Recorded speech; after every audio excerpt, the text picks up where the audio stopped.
With his visa ban lifted, former paratrooper Karl Bushby was able to continue his long journey around the world on foot.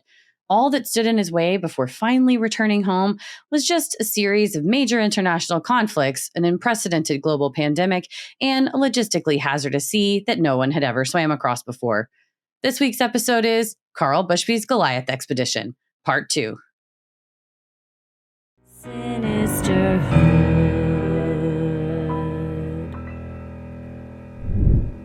I'm coming home. Baby, I'm coming home. What should be his final song when he finally makes it back to Hull and he's walking down the street to his house? Yeah. What should be playing? God. I'm a survivor. Just kidding. It's Reba McEntire. Mama, I'm coming home? Yeah, I think so. Probably. Or, man, I mean, at least the final few walks you Life gotta is play. a Highway? Yeah, you gotta play Life is a Highway. Play the final countdown and then Life is a Highway. I think it's a medley. I think we do a girl talk mashup of Tom Cochran, Life is a Highway, 100%. a little Reba, a little Ozzy. I feel like we could Crazy Train. Train. So there's got to be something about, I don't know, walking through I would walk Russia. 500 miles and I would. We'll get that one, but in Russian. Yeah, and then we'll have just gunfire playing throughout the back the whole time too. Just running from the, and also you have to turn the air conditioner all the way down to negative degrees. But yes, wow. But in some places you got to turn the heater on to 200. Yeah, so it makes you feel like you're there, no matter what. Desert or wintry tundra, you can feel like you've been there. The places he's gone, and especially the places we're about to talk about today. Not that the Bering Strait wasn't like very remote, but just cliff sides. I'm like, this looks like something you see shot from a helicopter or a drone because it is not where people live.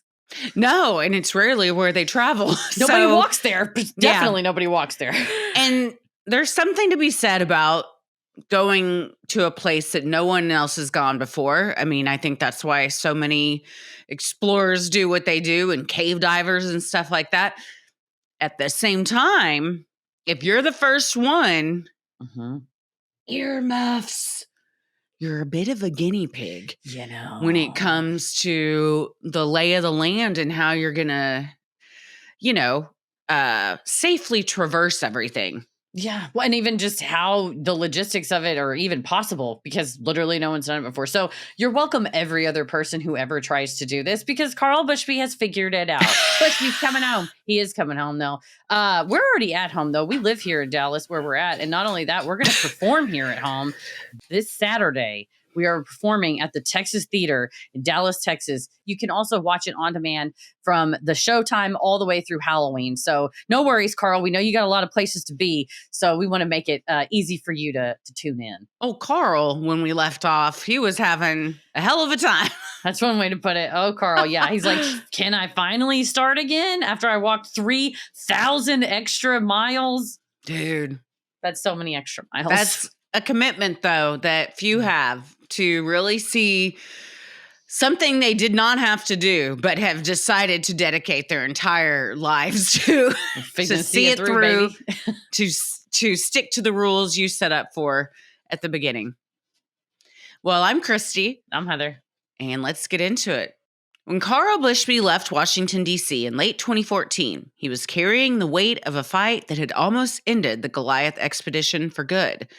After years of being blocked from Russia, he had walked across the United States to petition the embassy in person.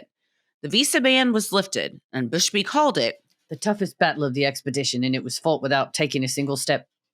That hard-won victory gave him the green light to re-enter Siberia and push west again. After 2 years of waiting and walking the wrong way across the U.S., Karl had about 17,000 miles to go before home. That's the other thing you got to think about is he's holed up in DC, America, walking across the states, reasonably moderate climate. And it's like, I'm fighting so hard to go back to fucking Siberia to cold, and you're like, oh, good. I get to go back now.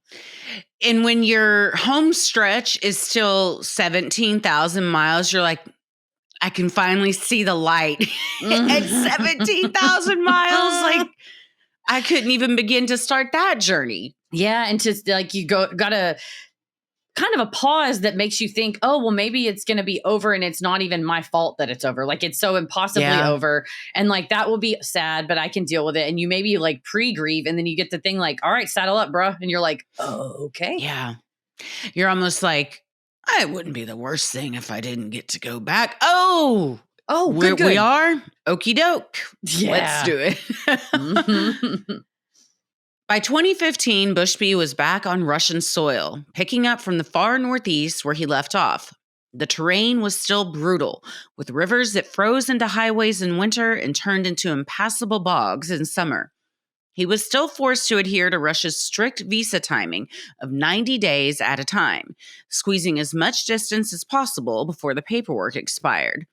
When his time ran out, he would leave the country, often flying back to Mexico to live cheaply until he could return. In 2017, Bushby reached Mongolia, a milestone after more than a decade in the Russian wilderness. On August 8th of that year, he walked into the country's capital of Ulaanbaatar, describing the country as a rare relief from endless cold, subarctic forest he had just passed through. But even with the milestone, forward momentum remained fragile. Bushby lived with the constant awareness that borders could close, money could dry up, or politics could intervene at any moment. Still, the moment was a cause for celebration as he had effectively walked the full width of Russia's Far East from the Bering Sea to Central Asia. Yeah, I'm sure once you make it out of the frozen, icy freezingness that you're just like, I don't even care where I'm at. It's so great. I want to kiss the concrete. I just want to kiss the ground. I don't care. So cold. Karl teamed up with a few fellow adventurers from the UK, US, Turkey, and Mongolia and acquired 10 Bactrian camels to help carry gear across the Silk Road route. The idea was to form a camel caravan to trek thousands of kilometers across Mongolia and Kazakhstan. For 5 months, the team trained the young camels, and in autumn of 2017, they set out westward for Ulaanbaatar. Despite covering about 700 miles, the expedition within an expedition was short-lived. Disagreements flared among team members, and by early 2018, the camel caravan effort dissolved due to interpersonal conflicts. Could have had a fleet of camels and everybody Camels fought. on this time. You fought and you had to sell your camels. Man. I mean, when you're already so tired and at your wit's end, and now you're trying to train camels to help you, that adds a layer of frustration that Karl didn't need. And it's also, I heard an interview with him and he was like, some adventurers have certain personalities, and it's kind of a singular type of gig that you like to do where you're the one in charge, you're deciding everywhere. So when you start to try to get literally even just a handful of people, 5 or 6 people to agree on insert whatever here, route, gear, what to wear, terrain to take, all that stuff, he was like, who's in charge, right? Because like one of the guys that joined him was on not a similar trek, but like a much, much shorter version that he was going to walk, this long stretch that probably would take a few months. And let's go along with me. That's all well and good until there's a big fight and you have to sell your camels. Yeah. So. I've been in too many improv troops to realize that the more you add, the harder it is to coordinate anything. So you get one person, you're showing up for rehearsals. It's just you. You add 7 people to a troop. Suddenly. It's like herding cats to nail everybody down. Yeah, and especially if there's not a clear, like, a coach to say who's in charge or whatever, then suddenly it's, well, why should I even listen to you? And it's like, well, first of all, you should all listen to Karl Bushby because he just walked 1,000,000 miles and he knows a thing or two about getting across places. And you're with him. You're on his expedition, kind of. And you're we're the all guest. we're not doing a literally nameless people in the Mongolian desert with Karl Bushby episode. We're doing a 2-part Karl Bushby episode. Like, stick with that guy. Like I said, he's the guy that is kind of doing it right. So, I mean, good for him for knowing when to cut his losses. And I could tell hearing the interviews with him various times, it was frustrating because you feel like you wasted 6 months thinking like this would be a really helpful thing. But you know what? You just cut your losses and fucking move on, dude. That's what I love about this guy. I think it's the law of the land, too. You just have to, there are no rules. So you can't get, I mean, there's a lot of rules when it comes to the countries. But as far as like what could happen on the road. You just got to roll with the punches because it's all just happening on the fly. You're figuring it out as you go. Yeah, well, who's more of an expert than someone else? Yeah. Mm-hmm. Sinisterhood will be right back. You've probably seen a million ads for hair growth products and thought, sure, like that actually works. I did too, until I found out that Nutrafol isn't like the rest of them. Nutrafol is physician formulated, it's clinically tested, and dermatologists recommend it. Nutrafol is the #1 dermatologist recommended hair growth supplement brand trusted by over 1.5 million people. You can feel great about what you're putting into your body since Nutrafol hair growth supplements are backed by peer-reviewed studies and NSF Content Certified, the gold standard in third-party certification for supplements. While many supplements rely solely on ingredient studies, Nutrafol clinically tests its final formulations using advanced hair measurement tools like hair counts and pull tests to track real improvements in growth, quality, shedding, and texture. And it's not just backed by studies.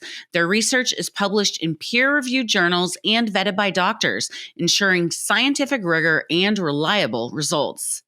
Adding Nutrafol into your daily routine is simple. Purchase online, no prescription required. Automated deliveries and free shipping keep you on track. Plus, with a Nutrafol subscription, you can save up to 20%. You'll have access to free one-on-one naturopathic doctor consults to support you on your hair growth journey, and a Headspace meditation membership is included. Love that. Love both these Hell yeah. things. See thicker, stronger, faster growing hair with less shedding in just 3 to 6 months with Nutrafol. For a limited time, Nutrafol is offering our listeners $10 off your first month's subscription and free shipping when you go to Nutrafol.com and enter the promo code CREEPY. Find out why Nutrafol is the best-selling hair growth supplement brand at Nutrafol.com, spelled Nutrafol.com, promo code CREEPY. That's Nutrafol.com, promo code CREEPY. Sinisterhood will be right back. Karl remained unflappable. From Mongolia, Karl turned west toward China, fighting fatigue, climate extremes, and the grinding loneliness of the road. Crossing China independently was another complex endeavor. As a foreigner on foot in remote regions, Bushby attracted the attention of Chinese authorities. In 2018, while heading southwest across China's Xinjiang and Gansu provinces, local police at one point tried to block his path and presumably wanted to expel him for traveling without an organized tour or guide, requirements in some sensitive areas. Yeah, he was saying that certain parts of China, I believe it's sort of in the northern part, and they have an entire population called the Uyghurs who are in prison camps. And He said it's literally a militant police state, and it was very nerve-wracking to walk through that. And he said, I've been in all types of different government environments. And he said that is one where it was like, I am in a very real police state. And I'm sure that completely changes the vibe of the tour a little bit. When you're like walking by and you're like, I am only just one single man. And I know that there are atrocities on either side of me. And all I can do is just keep my head up and just keep on walking. And then good for him. When he passes through, he talks about what happened. You know, he didn't say like, everyone in China is treated very nicely and everything was great. He's like, no, of course there were welcoming, kind people, but I did walk by torture camps, essentially. Yeah. You're seeing many parts of the world that few do. You have a understanding of what is really going on globally that maybe no one else in the world possibly could. I mean, even journalists haven't gone to some of the places he's gone, and certainly not all at one stretch. So he's seen things that most of us are meant to not see if those countries had it their way. Yeah, where governments are, you know, our own government included, you know, governments sort of try to go, well, pay no attention to this going on over here. Like, don't look. And I think it's extremely valuable. The more Karl Bushby types we have out there who are willing to say, I'm going to go as an explorer, an open-minded explorer to a new place and come back and report factually what I saw. I saw a TikTok today recently. It was a person saying, you know, I think the next round of content creators are going to be more of an independent journalistic type of content creator. Instead of going, look at me and my matcha latte and like, let's follow me to Pilates. More like, hello, I'm spending a third night in a row in Cleveland's northeast area where, you know, or whatever, and truly getting like what he's getting, which is, I saw it with my own eyes. So the government can say what they want. I was there. boots on the ground type of journalism. I like 12 it. different pairs of boots until they run out. Yeah, at least 9 on that one stretch, but overall, Sure. it had to have been in the upper double digits. Easily. I wonder if there's one type of boot that he likes the best. Oh, I bet you find one that you're like, you try out several, but we all land on one that we're like, this was the best one. Mm-hmm. With some delicate negotiations, Karl narrowly avoided being removed. He reported that, with a bit of luck, an understanding was reached and he was allowed to continue through China instead of being stopped. By late 2018, he had traversed into Kazakhstan, effectively bypassing the impassable stretches of Afghanistan and the Himalayas by taking the northern route through China. You start to enter into an area where the United States and others have been in conflict. And he said, you get to a certain part of the world where and he said, it's really only 3, and it's a US passport, a Canadian passport, and a UK passport, that you start to get stopped a little bit more versus, you're from Finland or Australia, somewhere that's not a superpower trying to, exert its influence in the region. In early June of 2019, Karl walked across the Kazakhstan-Uzbekistan border. Over the next few months, he proceeded through the ancient sites of Uzbekistan and then into Turkmenistan. Serving a Turkmen visa was notoriously difficult, but Karl managed to get a 30-day transit visa and even the required escorts. Turkmen authorities require that visitors have official guides. With their company, Karl made it to the country's southern border by late 2019. There, standing on the edge of Iran, Karl was forced to pause once more. He said that getting a visa in Turkmenistan was more difficult than walking the Bering Strait. I mean, he's just like, it was so hard. It doesn't get granted. It's like, he said it's like harder than getting into North Korea. One of those I guess they don't get a lot of visitors. And then, yes, you get to Iran in late 2019. Couldn't be a worse time. I mean, not that there's ever like a great time, but late 2019 is when shit starts heating up. When he's like, surely nothing just completely out of the ordinary would happen at this late in the game. Oh, buddy. Yeah, we got some news for you. It'll be fine. The worst of it's surely over. And you're like, perhaps.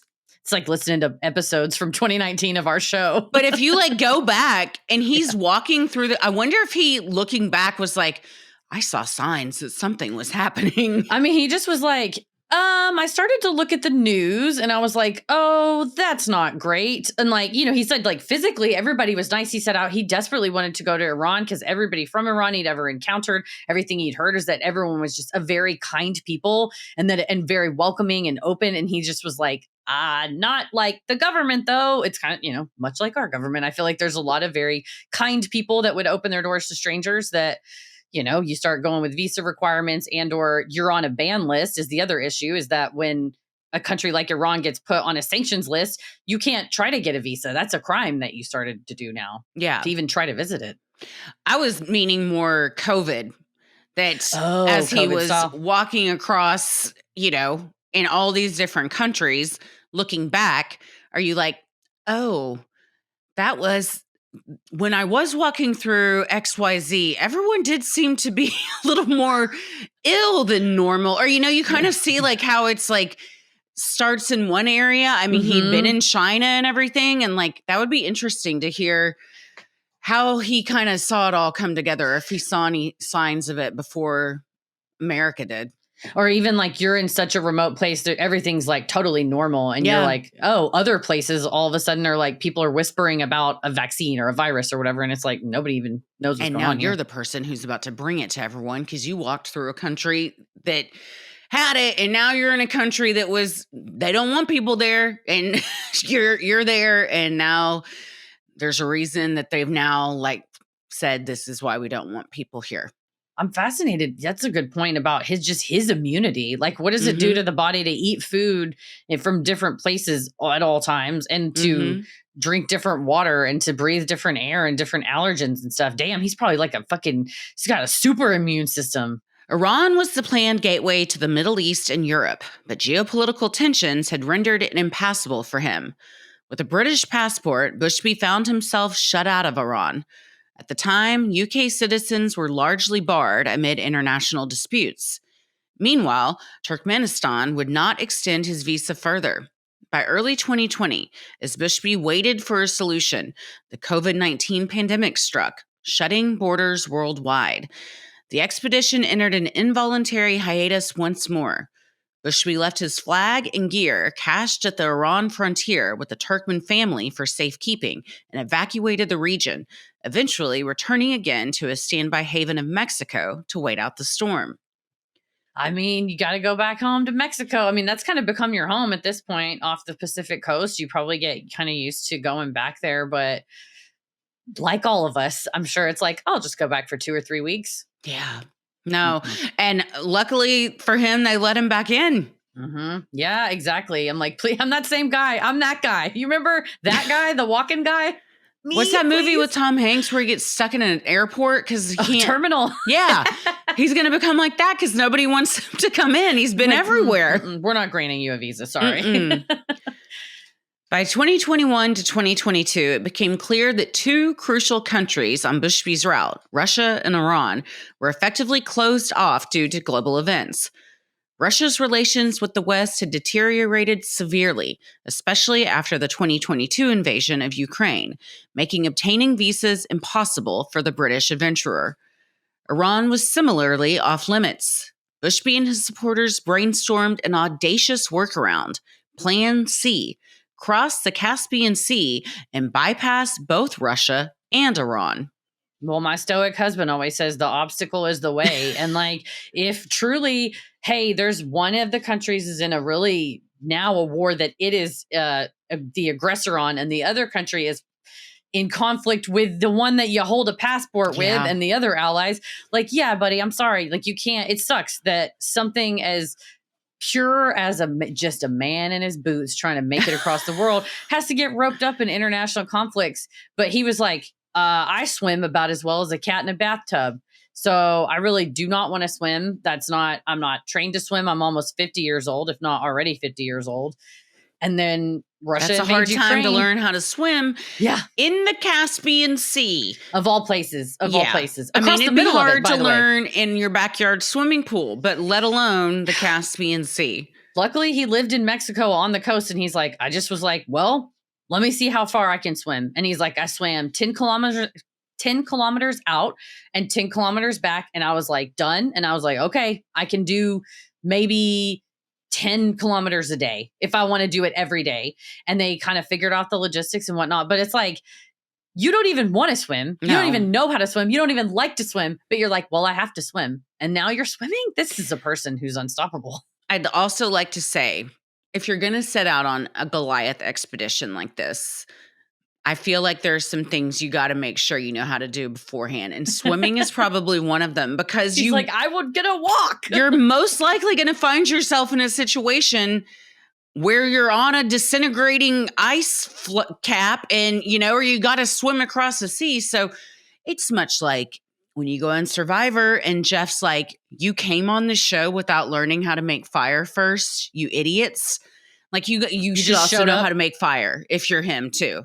And what berries you can eat and probably how to hunt and stuff like that. I think that's kind of in the paratrooper training. I guess that's fair. If you're a paratrooper, you probably only have to swim as far as getting out and getting on land and running to your obstacle versus, whatever other part of the, being in the Coast Guard or the Navy or something. But it is strange though that for such an elite group, you wouldn't have to be like excel in every area that is athletic in that way. Well, I mean, he knew how to swim. He just said he hated it. He said, I swam like a cat in a bathtub. So I think. Which isn't a good swimmer. No, I would imagine. Like flailing. To me, it's worse than donkey pedaling. Yeah, that sounds like you have no control over what you're doing. Yeah, well, they'll put a loop on your back or something to make sure you don't get away.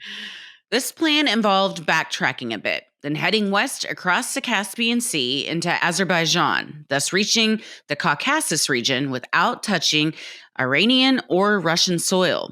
The catch? The Caspian has no passenger ferries in that remote area. The only way across would be to swim over 160 miles of open water. It was an extreme solution. Carl Riley noted on his website.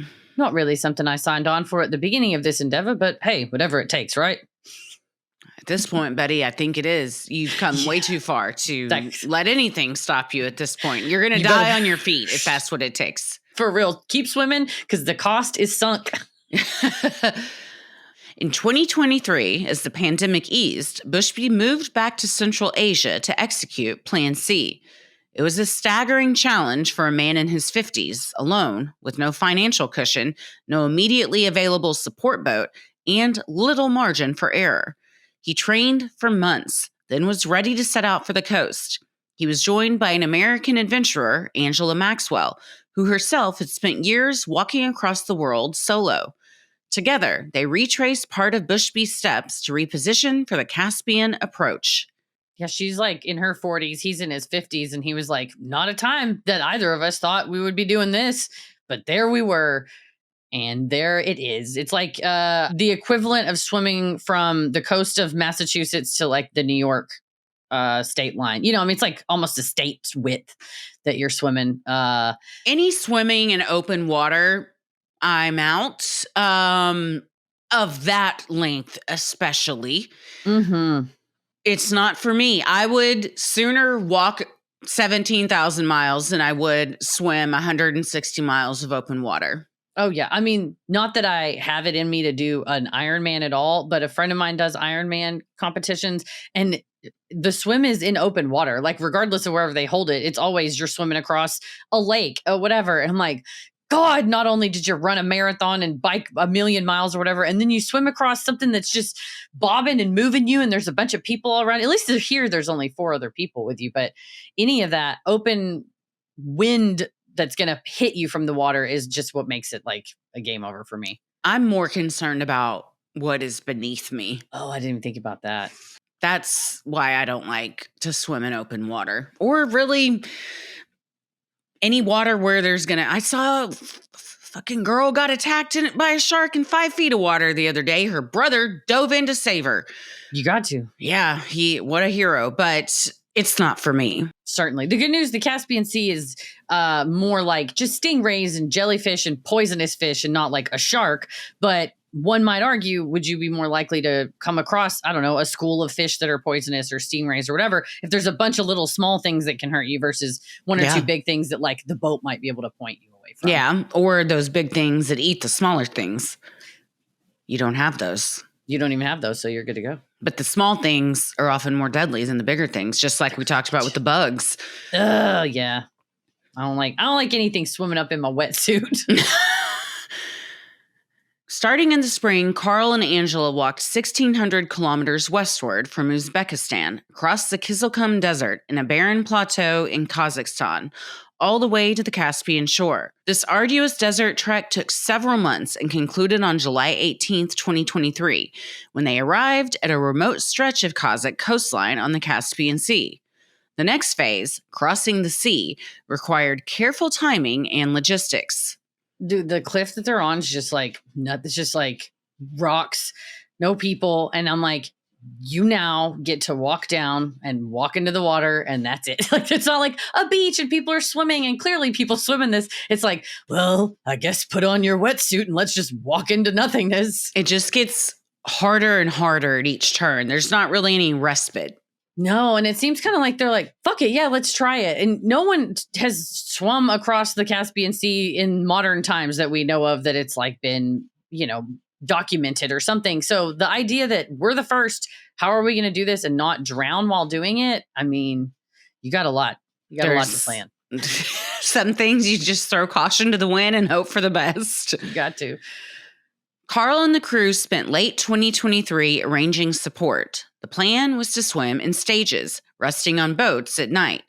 The team secured 2 support vessels, one Kazakh and one Azerbaijani Coast Guard ship, and recruited 2 Azerbaijani national swim champions to join the crossing party. None of the 4 swimmers had undertaken anything of this scale, but all were determined. And that's what he's like. We're both, 40s, 50s. The champs were like in their late teens, early 20s. And he was like, very different physical ability and skill level, but no one had even tried anything that big. So it's like, who's to say you guys will be better than me? Oh, you will be, because you're professionals and younger. By you're 20 younger, years. But at least if you need help, they're there. Yeah, that's the plan. And to have he said that it was like a larger vessel and then small, like harder, like really secure rubber vessels for them to like jump into the rubber boat and be taken to the larger boat and taken out. So from the footage, it doesn't really look like at any point they were going to drown or something. It's just fucking hard to swim. Yeah, exhausting. It just seems so exhausting. Cold, it doesn't matter. Yeah, wet. No. Mm-mm. All of it sounds miserable. Even when you're resting on the boat, you're still in waves. You're never going to fully get warm or dry. And your body won't ever stop moving. It's just that. Yeah. Feeling. Oh, yeah. And then you get out and you're still like for days. Logged. It's like getting off a cruise ship. FYI. Something to look forward to. You'll feel it out for several days after. My Sea Dog days, I used to try to go to sleep after doing 5 tours in a row. And I was like, am I on a waterbed? Mm-hmm. On August 17th, 2024, Karl Bushby, Angela Maxwell, and the 2 Azeri swimmers waded into the Caspian Sea and began swimming west. They treated it as a long, quote, water obstacle rather than a continuous swim.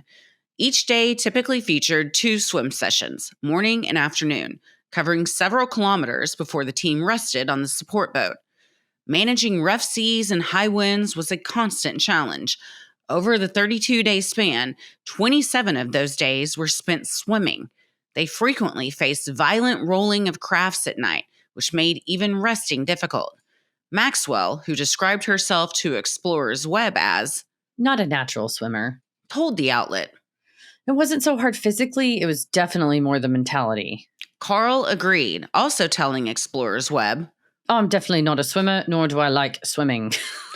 So 32 days, 27 of which. I feel like this is a good way to break it up, though, for that mental part. Because if you do approach it as a long water obstacle versus like one trek you have to make, you got to break it up into chunks so it's way more manageable physically and mentally. Yeah, he was talking about just his mental state in general, and that several times earlier on, he was like, every time I thought about getting back home, I would just be like, well, that's never going to happen because it's so far away and so long, and you get really despondent. And he was like, for me, focusing on whatever that next waypoint is, the next station I'm getting to, the one next thing, and just trying to keep my goals short has gotten me through this.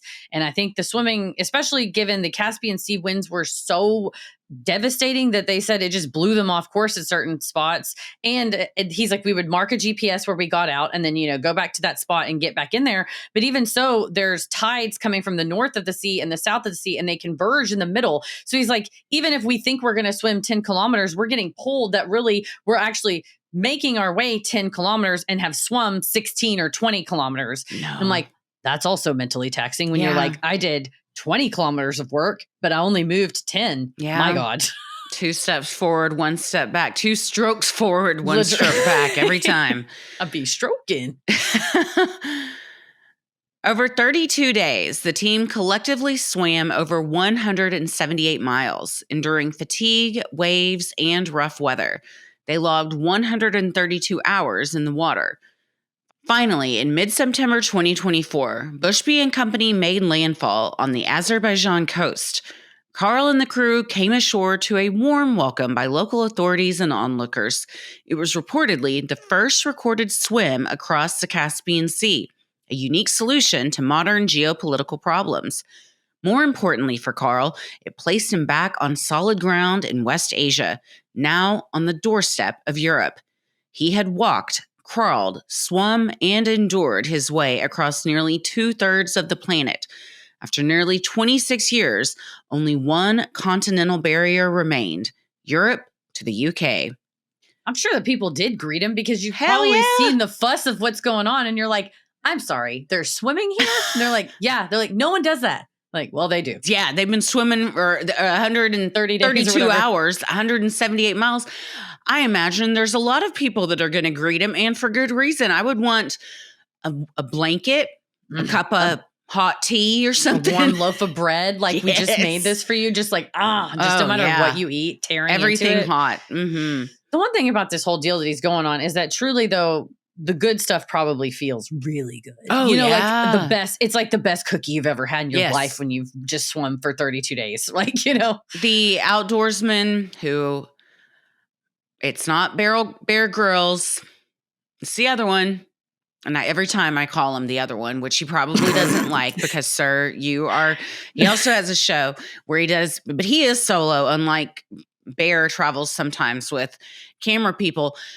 But he has often said in those remote places, the thing that like warms his soul and will get him through that mental hump is a warmed mug of water. Like literally just like because you're so cold and you're lonely and you don't really have a ton to drink, just like the warmth of that. And he would just like revel in something that so many of us take for granted. But when you're in those situations, it's everything to you. It's like, again, to liken it to Survivor, getting food on Survivor. It's like you need that mental like boost to get you like through the next week. I'm sure too, it's a sense memory. It reminds you of being cozy and warm at home and like loved and somewhere rooted and grounded. And especially if you're in on a expedition, whether it's as long as Karl Bushby's or, one of like the explorers or even just being on Survivor, at the end of the day, we need certain things to survive as humans. And I do think one of those things is community. And for him, I do think that the internet has provided a lot of community. You can FaceTime with your family or whatever, but even so, like lying your head down next to somebody, there's something to that, or at least a cat or something a dog. living. Something warm. I got to look up his name because I can't just keep calling him the guy that isn't Bear Grylls. Let me Google it. Survivor Man Les Stroud. That's it. There it is. Well, shout out. I typed in survival guy harmonica. That's got it. I got it. Because not only did his name is Les Stroud, he would drink hot water, but he took a harmonica to keep himself company because that's smart. You want to curl up to something warm, but a lot of times those are wild animals, so it's probably not the best idea. But just hearing something in the silence, now when you hear it playing back to you, burp, burp, burp. Or you're just in the forest on your own and you're like, what is that? Is someone playing a harmonica alone in a tent? What the hell? Keep like walking. The doomsday bunker I saw somebody building in the forest. It was hidden. So impressive. I need to send it to you. You should start something like this in your backyard. Woods, the guy, does he use all the like logs? Yes. I'm on Log Talk. Yeah. And my toxic but it was like I can do that. Cut a fucking down tree. Yeah. Like, so it's like Mario like style. He goes down inside the tree trunk that then is like an underground thing where he just has like a little, wooden cot with like and a fireplace. Yeah, but he was cooking fajitas and everyone's like, imagine you're walking through the forest and you're like, I fucking swear to God, somebody is cooking fajitas, or you're a bear and you're like, under this tree stump, there's fajitas. And you're like, yes, there is, Mr. Bear. And there's a man to top it off. It's a cherry on the top. Through the stump. God, yeah. Well, I would not put that much meat in a burrito if it's the same video. Oh my God. Like, that's so many. The burrito was as big as his head. And I was like, he's going to eat a huge burrito and then he lives underground in a windowless bunker alone. He's just going to fill it with farts. You have to fart out the air conditioner, fart out the fireplace. You can't fart. Well, then you're going to... you could set something ablaze. But the size of the burrito... The ratio of burrito to filling was maybe the most egregious part of the whole video. It was like somebody in the comments was like, is this what he used? And it was just one of those blankets that looks like a tortilla. Yes, it was so big. It's so entirely too large. It was bananas. But all that to say, where there's a will, there's a way. If you're craving a fajita, even if you're down in the middle of the forest earth, you can make one if you want. It's a little taste of home is what keeps you going. Bushby wasted little time heading toward Europe. In late 2024, he traveled overland from Azerbaijan through the Caucasus region. By spring, Bushby arrived in Istanbul.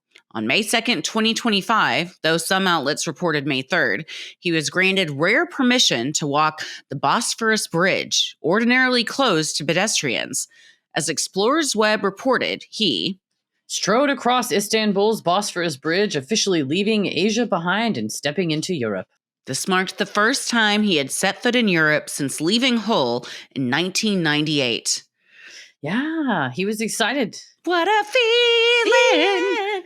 I mean, he wanted to like really walk that, the length as a kind of emotional. I feel like you feel like you're truly stepping in. So then you have to like ask permission once again. Like, can you ask the bridge manager? Can you ask, But I think by the time Turkish media got on board, then the government was like, obviously, yeah, no worries. Like he was in Turkey for a couple weeks too before the bridge crossing. So I think by this time, by 2024, early 2025, you've got the clout that like you're not a secret undercover agent, that you're just a guy walking. Your guy just let on a him mission. know. It's just a guy. But he did, it was crazy, the idea that you're just like, well, maybe I'm one more permission from a bureaucracy away from being stopped. I'm gonna fucking lose it. I mean, I guess it makes sense, but it's also wild when you look at it kind of time after time after time in a very, Goliath expedition like this, of how we're really just not allowed to travel wherever we want. It opens your eyes, absolutely, that it truly is a structured overlord situation that we're living in. That it's just like the people in charge decide where you get to go and where you don't get to go and when and for how long. And that's true. That's just a true thing. Good, bad, or indifferent. It's you cannot travel. You can't go anywhere you want to go. No. Sometimes you have to swim across the sea. Yeah. Or you have to have a guide, or you just don't get to go that way at all. It's interesting when you think of it all as just land, how it belongs to anyone. And why doesn't it belong to all? And how it was stolen from people. In violent ways. Yeah. A lot of violent ways. Lots of violence. His father later described the razor-thin timing of this milestone. After getting across, he went straight to the airport. It was that tight. The crossing coincided precisely with the end of his 90-day visa, forcing Bushby to fly out of Turkey that very evening. For the following 3 months, he waited in Mexico until he could legally return.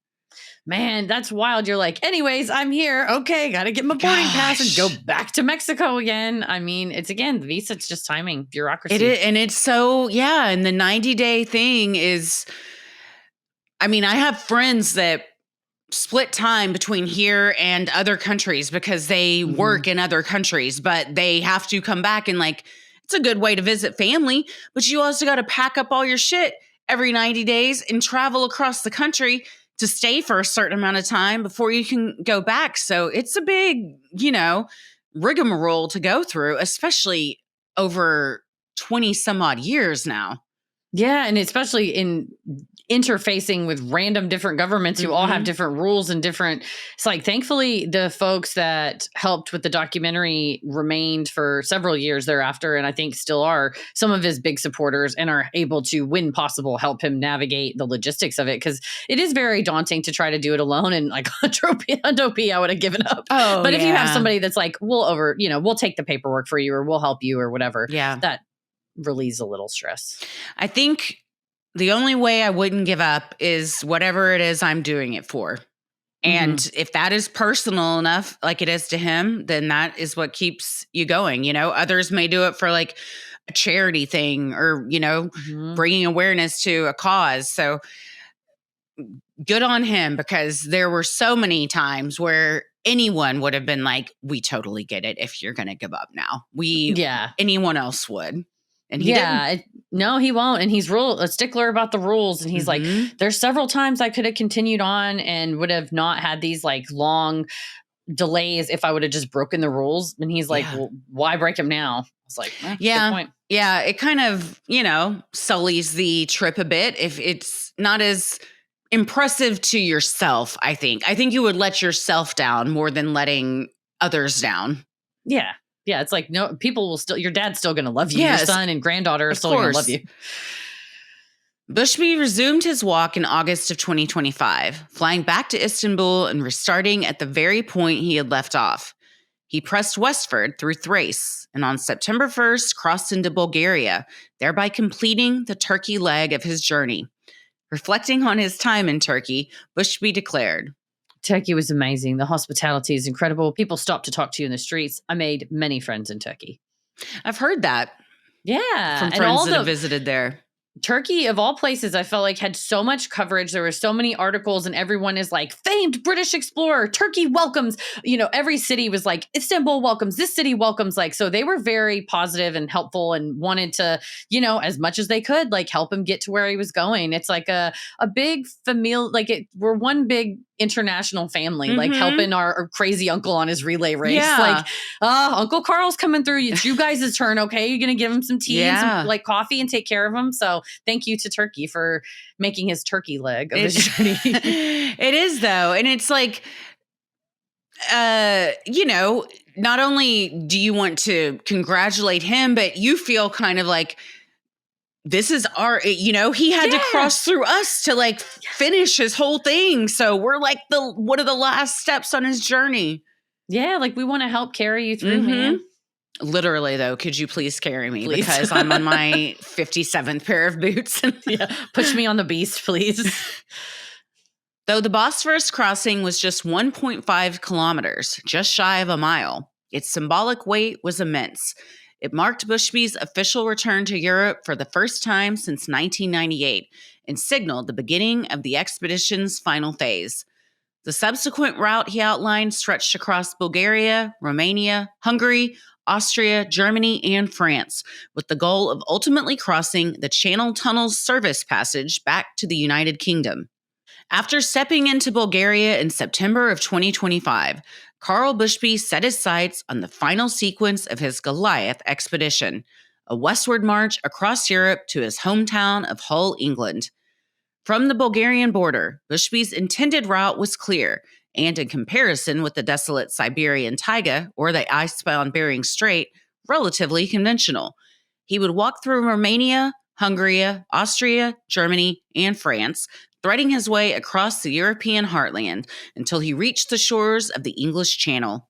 As Explorer's Web noted, home is just 3,000 kilometers away. Bushby is confident he will be back in Hull, England by September 2026. This time next year. Yeah, I didn't realize before. Right? Like he's got still a ways to go. It's not like, well, now I'm back in Europe and I'm here. But it is, I thought, okay, well, it's like paved roads. It's not like a frozen tundra. His dad told the local Hull newspaper that the roads will actually be a really big issue in Europe because it's illegal for him to walk on I don't know if it's like a highway situation or just main roads where more traffic is. And so he's going to have to go to the side roads, and that, I don't know how much that's going to add to the mileage. But at least it's, weather that's reasonably tolerable. And you're on the home stretch. You can see the light at the end of the tunnel. One would think a year out, you're seeing the light at the end of the tunnel. I wonder, or is he? Or maybe it happened before. Like, at what point are you like, okay, I've got this. I feel like we're on the home stretch, because you're still a year away. It's still a year out. He said in an interview in maybe like 2 or 3 months ago, he was like, I'm trying to switch focus. I got to start switching focus. So I think that's maybe almost even a little, I don't mean to say hesitant, but the tone was kind of like, yeah, it's going to be different. It's going to be a big change. Yeah. Kind of realizing like this is it. But I imagine you'll also probably go on some type of a speaking tour, book tour, documentary promotional tour or something. So I don't know that he's going to go home and like sit still, but it's still a weird feeling to be like, but I don't have to do this. Imagine every news anchor in the world wants to interview him. Every morning talk show, 2020, everybody. The relative normalcy of this European stage belies its symbolic weight. Each crossing from Bulgaria into Romania through the Central European states and finally into France draws Bushby closer to the end of a journey that began in 1998. In his own words, from there, I'll walk across Europe and reach the Channel Tunnel in France, eventually walking back home to the UK. The sense of inevitability is balanced by the final great uncertainty, Gap 3, the English Channel. Well, I guess he said when he was in training on the coast of England that from the spot of where one of his training missions was at or locations was that he could see France across the English Channel. And he's like, on a clear day, it's really far. You'd have to be a clear day. But he's like, I would look at it and he said, there's been so many times where I transport myself to that and I'm like, feel like I'm on the other side. And he's like, even when I get to it, just being able to look across and see England, he's like, I've had that fantasy in my head so much from that specific cliff that I'm like, not to use a filthy term, but I'm like edging for him to get to this cliff edge. Cause I'm like, it's something that you've like wrapped yourself up in. That's that warm cup of water, right? That you've been drinking when you're alone. So I hope he gets there. Oh yes. And he will, the mental fortitude and like visualizations that I imagine this entire journey he's had to do just to do the next right thing, as Frozen would tell us, is the mental gymnastics one must had to do to not just walk off a cliff at some point. You're like, I'm done. This is too much for me. But it's those little things like, one day I'm going to be on the other side of that and looking back over here and think about how proud I'll be of myself and how far I will have come, literally. Mm-hmm. No, seriously. And he talked about despondency in certain days. He's like, depression hurt worse than any physical injury that I had. I'm like, I watched this man dig pieces of his foot out with a knife. And he's just like, I've never hurt more than he said it wasn't the whole time. And I went through, certain times it was predicated by a breakup. So that makes sense that you're sad. But he said a couple other times it was just this like grip of sadness, despondency, loneliness, and this realization of, humans aren't meant to do this. And like finding a person, reaching out, making sure that he had the connections, even when he wasn't physically connected to anyone, is what, helped get him out of that. But he's like, I just told myself, my dad's had it. Men I've known in the service have had it, talking about depression. And he's like, I thought it must just be my turn to have it. And like, this is what it's going to feel like. Damn, dude. Strikes us all. Yeah. Yeah. That's scary to be out there and having, as someone who's dealt with severe depression for half of my life, to be out there in the wilderness in like the most roughest of conditions and feel that complete, like you're completely alone. Like you have, to keep going on he has a very, he's got a mind like a steel trap, but also like the just willingness to keep going is beyond admirable and impressive. Mm-hmm. It makes me want to I want to take a little drink of that. I need to be that tenacious like this man. Karl has made it clear that his preferred method is to walk through the Channel Tunnel's service corridor, a 4.8 meter wide passage normally reserved for maintenance crews. This route, he believes, would satisfy his rule of continuous, unbroken footsteps, a principle he has held to for nearly 3 decades. As Backpacker magazine explained, Bushby's goal is to walk back into Britain via the emergency service corridor inside the Channel, the 31-mile train tube beneath the English Channel. Yet this plan hinges entirely on permission from French and British authorities, who have never before granted such a request. As Explorers Web has stressed, his only chance is to secure special authorization. Bureaucracy again. You better do it. You better do it. Because now this is like the final leg. And he's back where he's from. So if you guys fuck him now, I feel like a riot is across global riot because everyone's in on it at this point.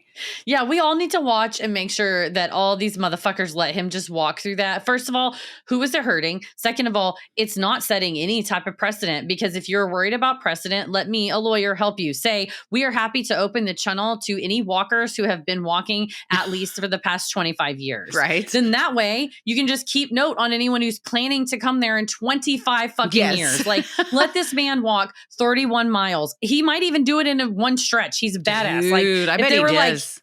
Or you can stop halfway. He'd be like, that's all right.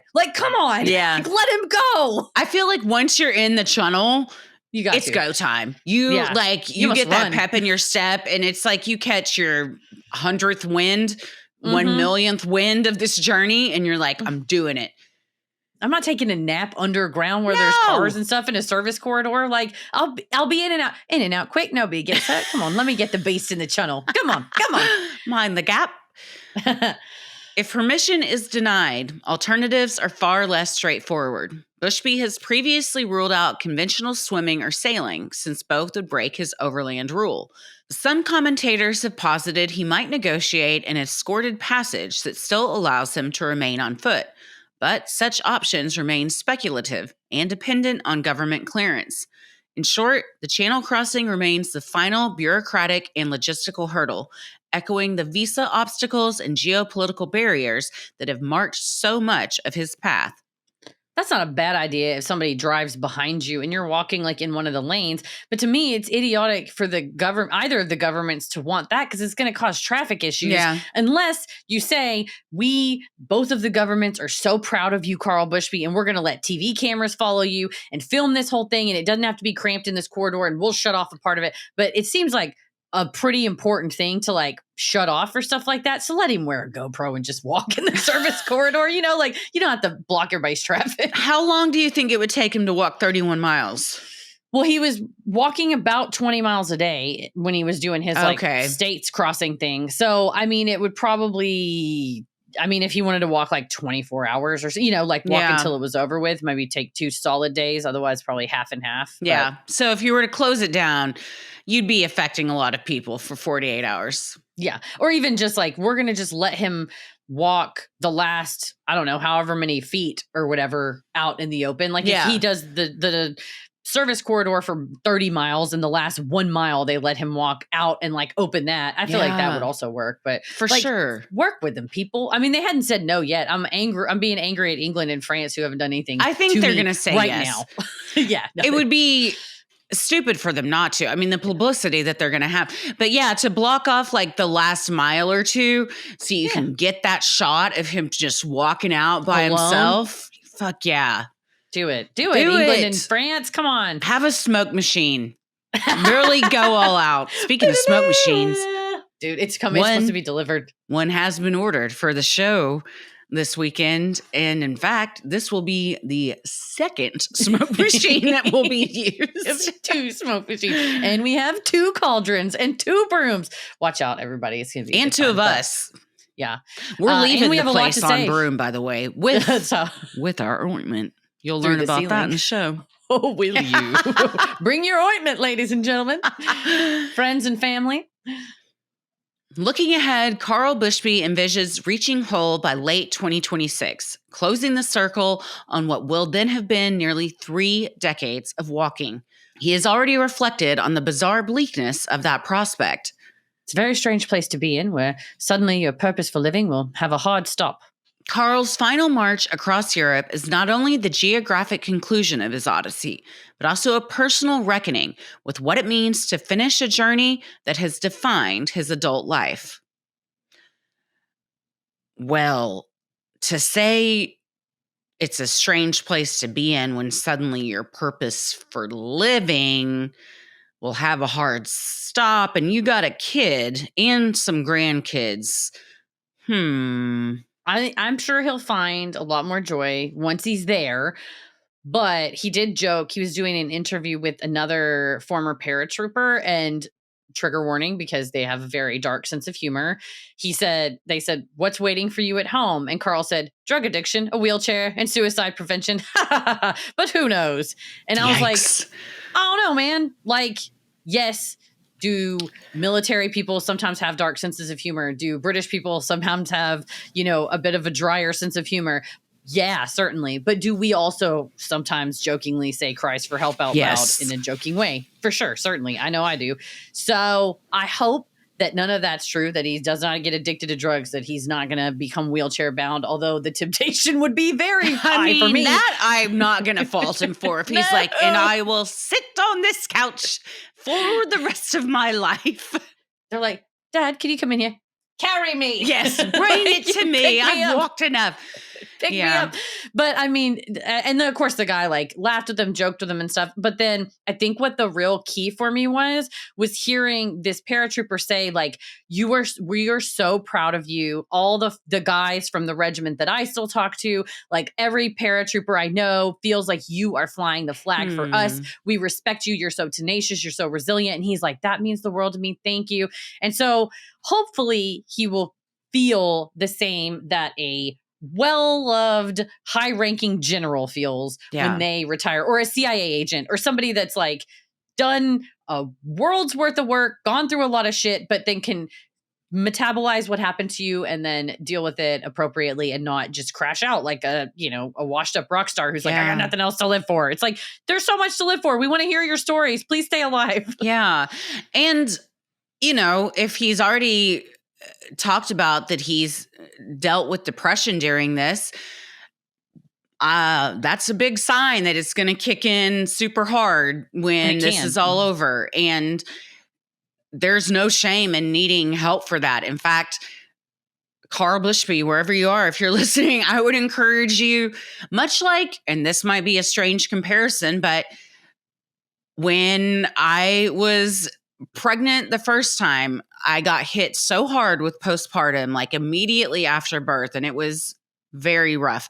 So I knew the second time I need to have some things set up in place. So as soon as he pops out, I can get back on my meds. And like having stuff like that set up for him, and even people in his life, like at his home, to have like things set in place. Like if you'd like to seek out therapy, we highly encourage just even to talk about your stuff, not even like process depression that will come up, but like a huge thing that you say has defined your reason for living is ending.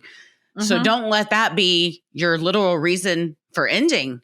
I mean, get your ducks in a row before it gets to that point. So you set yourself up for success. That's a really good point, that he can, having experienced depression on the road before, having made the comments that he's made about the whole thing ending, I think it is a wise thing to expect that probably some type of not postpartum, but post walking, like this is an end. It's a thing that you're going to grieve. And also I think too, being back with his parents, where his dad's still to this day, like been vocal, in recent articles about, how proud he is and everything. And then getting reconnected with his son and seeing his granddaughter and whatnot. But having all that ready in advance to where and I think for him too, he's holding out hope that this is going to become a documentary or something like an epic, showing what it was like. And it should. I think we all want to see it. And so we'll all be watching out for that. But hopefully he can find a new purpose that involves, sharing the world with your family now, because you literally have brought the world home. Right. That is all, you can't give the time back. And I think he still struggles with that, because when he was asked, like, you essentially, in not so many words, the guy's like, so you kind of left your son behind, right? And he talked about it was hard when Adam's mom moved him to Northern Ireland and he couldn't see him, and it was like this forced separation. And then you wonder if as a 20-something, you're like, well, fuck it. I'm like, can't see him anyway. I might as well go do this journey. And then some point you get far along. I think he thought Adam would join him for a lot more of it. So it's like, Adam didn't want to go and see the world with you, but maybe you could bring that world home to him and create something that even when, if Karl dies in 50 years and his grandkids, live to see that long, but even great grandkids, like, I don't think he's ever in any danger of being forgotten, but like in his words, like we can tell his story, but his documentary is going to be so eye-opening for all of us as to like what the world does look like on the ground. Yeah. You saying boots on the ground was like brilliant. That's exactly right. And doing it by yourself. And like you said, really focusing on those lonely moments and like how that does affect us as humans. I think also we've kind of already delved into, so what do we think? So we'll just continue. You got to say it though, because okay. You gotta say it. So what do we think? Okay, go ahead. Everything we just said. And then also, plus it's now that you've literally seen everything, like the best spots to take your family back to. And you're like, you get to go back and maybe revisit some places and experience it in a new way with your family. Maybe even like meet up with some old friends you made along the way. Yeah, and also there's a ton of places you didn't get to go because you couldn't walk there. So True. Australia, New Zealand, parts of Africa, parts of Asia you didn't get to go to, whatever. So I think hopefully he will be well poised to share what happened and what he learned along the way. And I think also brag about what you did. He did so many things, walking the Bosphorus Bridge. Maybe he's going to be able to walk the channel. No one has swum across the Caspian Sea. No one had ever walked from Alaska to Russia before. The Bering Strait. Yeah, so I'm saying you're that dude that fucking did it. And good for you. Yeah. And so we want to hear from you. And he's written one book so far, but I hope there's another one forthcoming and a documentary and all kinds of stuff. So we all can feel celebrate with him because I think you hear a guy is halfway through his journey across the world. You're kind of okay. So a lot of cheerleaders are going to show up when there's literally one of 27 years left. Yeah. You can wait until September 2026. You can keep watching him for 1 year. This man's been walking for 25. He's been doing it for everyone. Yeah. His benefit, mostly his own. But we are all going to benefit from it because of the stories and knowledge that he'll have to share. Is it the question of anyone daring to do something that's never been done before or something that is greater than an average human's capacity? There is going to be sacrifice, whether you're a sports, an athlete at the top of your game, whether you're a politician and you want to be president someday, whether you want to be the, top, whatever. There's got to be sacrifices along the way. And I think it's all of us. Hopefully we can get to share the satisfaction. He had to feel the pain of the sacrifice, but his generosity is allowing all of us to get to cheer him on and kind of walk alongside him in a way. Yeah, and definitely. Help. Well, we will keep everyone updated as Karl continues to make his way back home to Hull.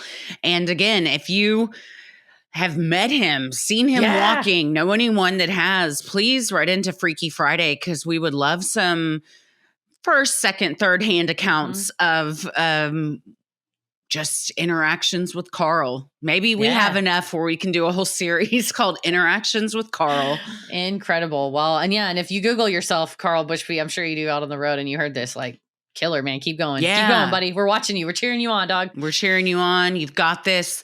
You're on the home stretch, literally. So for real. We'll all be watching as the smoke machine and Mama, I'm Coming Home plays as you emerge from that tunnel. Hell yeah, it's going to be great. It's going to be so amazing. Get two fucking sparklers on either side. Yes. Just shooting up. They're like, did an American design this? And you're like, yeah. These two podcasters. Two of them did. Two podcasters did it. They said, they're like, is that why there's a flyover? You're like, yeah.